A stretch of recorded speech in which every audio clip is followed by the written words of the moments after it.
Orium here. So I have a webtoon that I am making called Pandora's Box, and I decided to redesign the clothes that the main character Hope wears. The general concept of this story is that she travels through a variety of worlds throughout the multiverse, so I figured that she should probably have something that is easier to blend in with instead of the bright red jacket and t-shirt that I had originally designed for her. The jacket was actually inspired by the one Edward Elric wears in Full Metal Alchemist series, so it's a bit hard to let go of, but I figured it was necessary. First, a bit of a personality discussion, I guess, pertaining to Hope. Hope isn't actually her real name. She was named that by Mephisto from Blue Exorcist. Yeah, this is a fandom comic because I just wanted to. I think it'll be fun and a great learning experience for my own original ones later. Anyway, she basically threw away her birth name, and for good reason, and goes by Hope now, which is kind of where the Pandora's Box title comes into play, since hope was all that was left in the box or the jar in the myth. She is a fan of anime, manga, comics, etc., but is very subdued and meek. She lacks any confidence and is very quick to jump to the worst conclusions. This is pretty heavily based on my own personality. Hey, I worked with what I got, and that's what I got.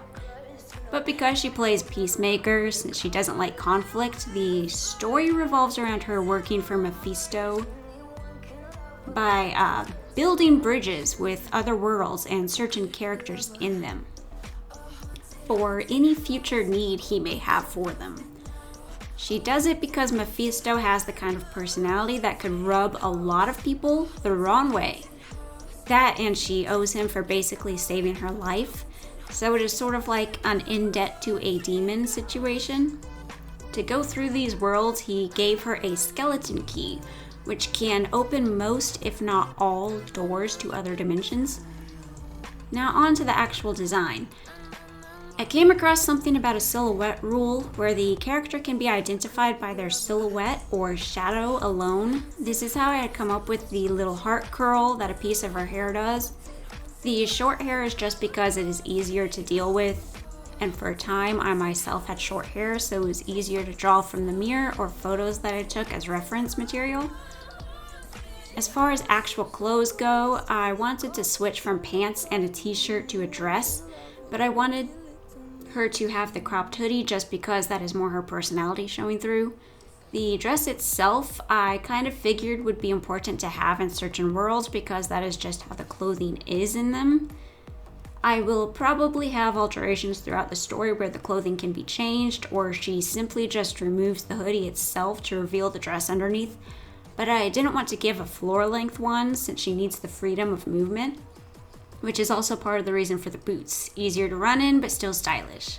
Basically, the outfit was mostly designed by another character in the story, but she added the cropped hoodie herself, much to the annoyance of this certain character. The ribbon on her wrist, I switched from left to right, but I kept the ribbon on purpose because it has great sentimental meaning to her. The skeleton key is also important, but more so to the story itself. Anyway, so this is the current design, and so far I like it. I'm having a little difficulty on color scheme, but it'll get worked out eventually. Thanks for watching this short update. I started a Twitch channel that I stream this on for about an hour or so. Same name as on here, OR13M. Any tips on colors or clothing designs are welcome in the comments below. Don't forget to like and or sub to this channel if you want to keep updated. Thank you again. Bye.